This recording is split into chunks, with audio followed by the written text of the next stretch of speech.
자, 여러분, 오늘도 문제를 하나 풀어봅시다. 자, 오늘은 diff 함수를 구현하는 그런 문제예요. 그래서 이 diff는 이제 이 difference를 줄여서 얘기하는 건데 이 차이점을 찾는 문제죠, 말 그대로. 그래서 이 두 개의 객체를 전달받아서 두 객체에 우리가 이 속성의 키가 있잖아요. 이 속성 키를 바탕으로 이 변경된 값, 이 변경점을 찾아서 출력을 해줘야 됩니다. 자, 그리고 또 여기에 이제 중요한 사항이 하나 있는데 이제 어디가 변경이 되어 있는지 이 객체의 속성을 기반으로 이 변경된 키를 이 경로 형식으로 이제 반환을 해줘야 된다. 그러니까 경로를 반환해라. 자, 이런 요구 사항이 여기 있어요. 그렇죠? 이 diff 함수 같은 경우는 다양한 영역에서 사용이 됩니다. 뭐 상태 관리 라이브러리 같은 거 있죠. 리덕스 같은 거.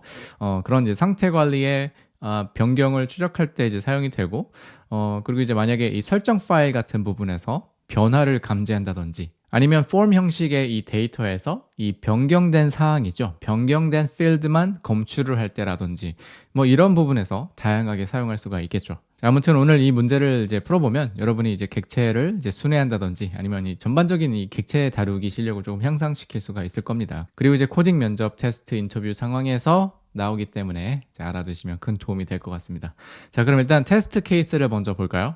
자, 아래로 쭉 내려와 보면 지금 이 테스트 케이스를 3개 정도 준비를 했거든요. 그래서 하나씩 이제 살펴보자면 첫 번째는 굉장히 기본적인 그런 구조예요. 지금 이 flat object라고 했잖아요. 그러면은 두 개 다 이 평탄화된 이제 하나의 레벨을 가진 그런 객체다 이렇게 보시면 됩니다. 그래서 이 object 1하고 2를 비교를 했을 때 자, 이런 이 아웃풋을 우리가 출력을 해줘야 된다. 그래서 B 같은 경우, 자, 이 B 같은 경우는 어떻게 됐어요? before가 2, 그리고 after가 3으로 바뀌었죠. 그래서 이 B의 값이 2에서 3으로 변경됐다는 거죠. 그리고 C 같은 경우는 지금 before가 3, 그리고 after가 이제 undefined인데, 이게 왜 그러냐면 지금 object 2 같은 경우는 지금 C라는 키가 없어요. 존재하지 않습니다.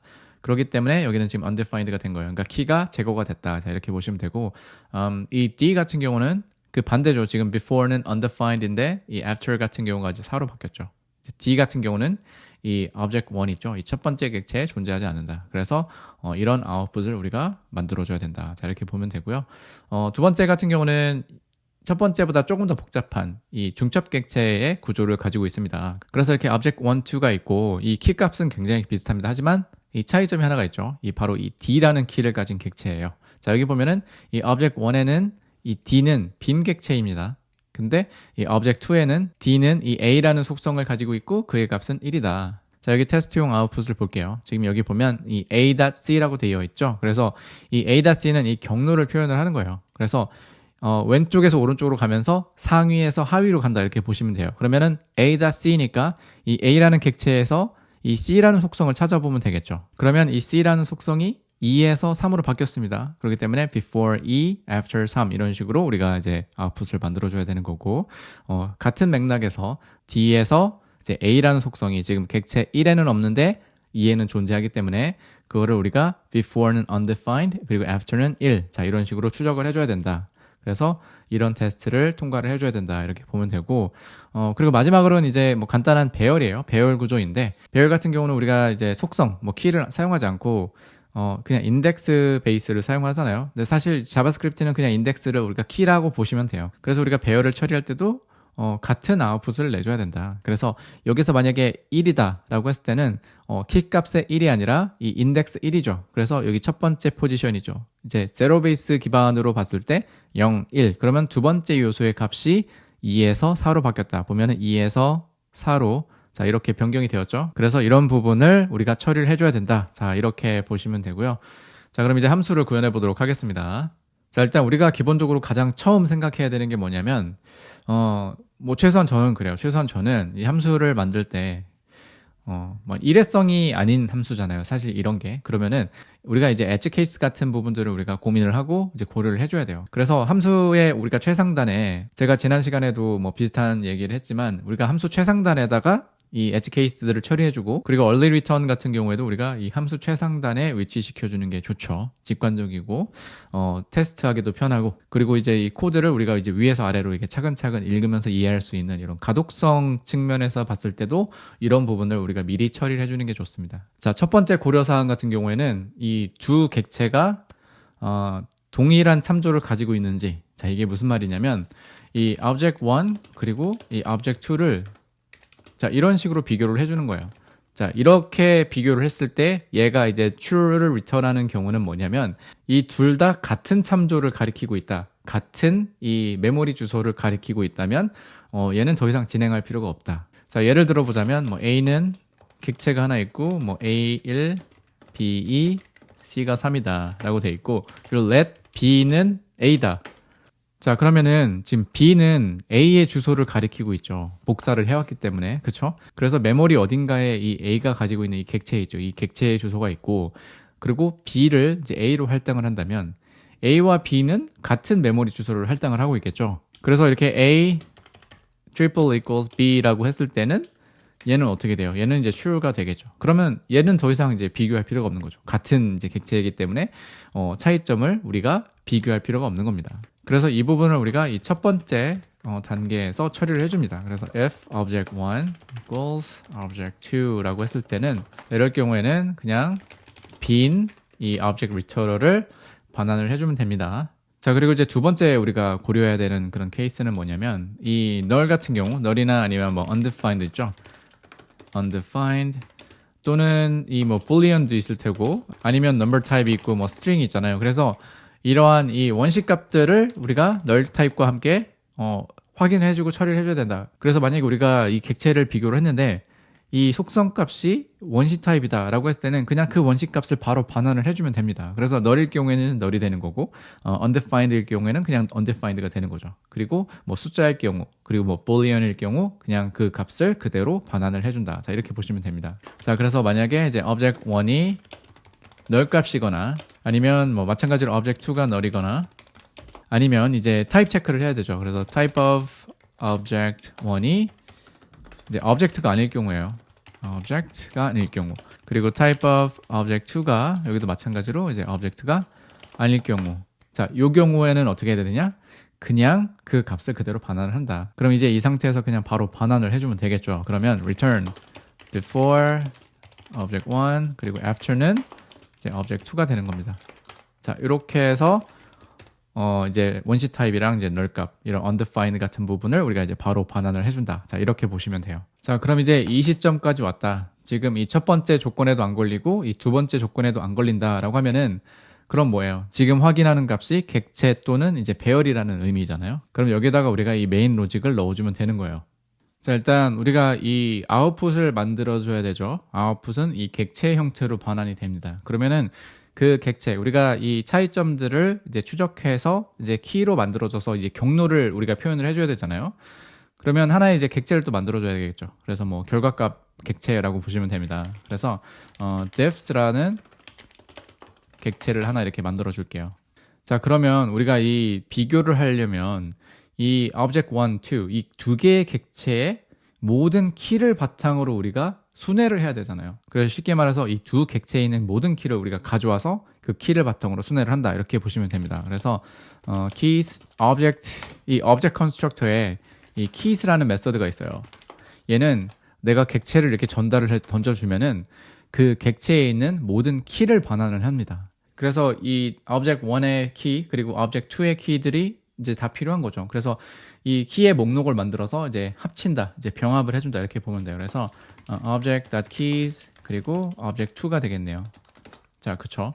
자, 이런 식으로 우리가 키들을 가져와야 되는데 그런데 이 두 객체를 우리가 조금 더 효율적으로 비교하기 위해서는 이 중복된 키 값들을 우리가 처리를 해줘야 됩니다. 만약에 이 object1에도 a라는 키가 있고 object2에도 a라는 키가 있으면은 얘를 이제 set으로 만들어줘야 돼요. 그러면은 이 set constructor 있죠? new set 자, 이렇게 해주고 이 얘네들을 우리가 배열로 병합을 해줄 겁니다. 이렇게 spread 연산자를 통해서 하나의 set 자료 구조로 만들어줄 수가 있습니다. 자, 우리가 이렇게 해주는 이유는 이 set 자료 구조를 사용해서 이 object1의 키, object2의 키를 하나의 리스트로 만드는데 이제 거기에서 이제 중복된 키 값은 이제 제거를 해준다. 자, 이렇게 보면 돼요. 그래서 우리가 이렇게 한다면 이 키 리스트를 통해서 만약에 이 두 객체를 비교해서 이제 삭제됐던 속성이나 아니면 뭐 추가된 속성들을 이제 모두 탐색을 할 수가 있는 겁니다. 자, 예를 들어서 A라는 객체가 하나 있다고 한번 해볼게요. 자, 얘는 이제 A는 1, 그리고 B는 2, 그죠? 그리고 그리고 이제 B라는 객체가 있어요. 얘는 이제 A는 1이고 C가 3이다. 그럼 우리가 여기서 이제 키를 만들어 온다. 자, 우리가 이 위에 사용한 방법이 있죠. 이 set을 사용해서 키를 가져온다라고 하면은 어떻게 돼요? A, B, C가 되겠죠. 그렇죠? 그래서 이 키를 바탕으로 우리가 이 값들을 비교를 하고 또 이 속성이 이 키가 제거가 됐는지 아니면 추가가 됐는지 이제 이를 통해서 확인할 수가 있는 겁니다. 그죠? 일단 얘를 다시 지워주고요. 자, 그래서 이렇게 이제 만들어진 키 리스트 있죠. 이 키 리스트를 바탕으로 이제 객체의 속성들을 순회를 하면 되는 겁니다. 자, 그러면은 여기다가 이제 for of문을 사용을 하면 돼요. 그래서 for key of keys 하면은 이 set 안에 있는 이 키들을 가지고 우리가 반복문을 돌려주는 거죠. 자, 그리고 이제 우리가 이 두 가지 값을 가지고 또 확인을 해주는 거예요. 이제 조건문이 여기 또 들어가겠죠. 그래서 예를 들어서 뭐 value a라고 해볼게요. value a 같은 경우에는 첫 번째 객체의 현재 키로 우리가 이제 값을 확인하는 거고, 자, 그리고 이제 두 번째 객체에 있는 값을 확인을 해줘야 되죠. value b 같은 경우는 이제 object2에서 우리가 같은 키로 이렇게 확인을 하는 겁니다. 그래서 이 두 가지 값들을 바탕으로 이제 우리가 여기에 이제 조건을 걸어줄 수가 있는 겁니다. 자, 그럼 우리가 지금 확인해야 되는 부분은 뭐냐면 이 value a, value b가 객체이거나 아니면 뭐 배열이거나 할 경우죠. 그럼 이 케이스는 뭐예요? 지금 중첩 구조가 확인이 됐다는 거잖아요. 자, 그럼 일단 조건문을 걸어볼게요. 이제 type of value a가 객체일 때죠. object 그리고 이제 type of 똑같은 거예요. value 2 그리고 얘가 객체일 경우. 자, 그리고 이 둘 다 이제 널 값이 아니어야 되는 거죠. 그래서 value a가 널이 아니고 마찬가지로 value b가 널이 아닐 경우입니다. 자, 그럼 이제 이 시점에서는 우리가 객체 안에 객체 또는 객체 안에 배열이잖아요. 그러면은 이 중첩된 속성들을 우리가 한 단계 더 파고 들어가야 되기 때문에 그럴 때는 어떻게 돼요? 이제 재기적 호출을 해야 되겠죠. 그러면 이제 내부 속성의 이제 변경 사항들을 우리가 또 가져와야 되잖아요. 자, 그래서 예를 들어서 얘 같은 경우는 이제 nested diffs라고 해주고요. 그리고 여기서 이제 def 함수를 다시 호출하는 거죠. 재기적으로. 그 다음에 이제 value a, value b가 되는 겁니다. 자, 이렇게 하면 돼요. 자, 그럼 여기서 이제 반환된 값이 이제 여기에 잠깐 오타가 났는데, 자, 여기서 반환된 이 값에는 뭐가 저장이 되느냐? 객체 내부의 이제 속성, 객체 내부의 키의 변경 사항들을 여기에 이렇게 담아주는 겁니다. 자, 그럼 이 중첩된 키가 이렇게 반환이 되는데, 이 nested diffs라는 이 객체에 이 모든 키와 값을 바탕으로 우리가 이제 순회를 해줘야 되거든요. 그래서 이 키 값상을 우리가 entry로 가져와 줘야 돼요. 그래서 object.entries 그 다음에 nested diffs. 그래서 우리가 이 diffs라는 객체에다가 이 경로를 저장을 해줘야 되죠. 지정을 해줘야 되죠. 그러면은 지금 현재는 지금 중첩된 상태이기 때문에 여기에 있는 키 값상을 바탕으로 이제 순회를 해주는 거죠. for each 뭐 nested key라고 불러줄게요. 그 다음에 얘는 이제 value가 되는 거죠. 자, 그래서 이 콜백 함수 내부에서 이 diffs라는 객체에다가 이 결과값 객체죠. 여기에다가 지금 일단 경로를 우리가 만들어주는 거예요. 아까 이제 봤던 뭐 a.b, a.c 뭐 이런 부분을 만들어줘야 되죠. 그렇기 때문에 현재 키가 먼저 들어가는 거죠. 그래서 뭐 키가 들어가고 그 다음에 여기다가 뭐 nested 키가 들어가겠죠. 그래서 얘가 이제 string이 돼야 되기 때문에 얘는 이제 키가 되는 거고요. 그리고 얘는 이제 nested 키가 되는 겁니다. 자, 이렇게 되고 얘의 값은 그냥 현재 값이다. 이제 value로 자, 이런 식으로 넣어주면 되는 겁니다. 그래서 이 첫 번째 if 같은 경우에는 현재 확인하고 있는 이 속성이 가리키고 있는 값이 배열이거나 객체일 경우이죠. 자, 그럴 경우에는 우리가 지금 자, 이런 식으로 재기적 호출을 해서 그 하위에 있는 키를 가져와서 변경 사항들을 이렇게 추적을 해줍니다. 경로를 통해서 그렇죠, 이렇게 보는 것처럼.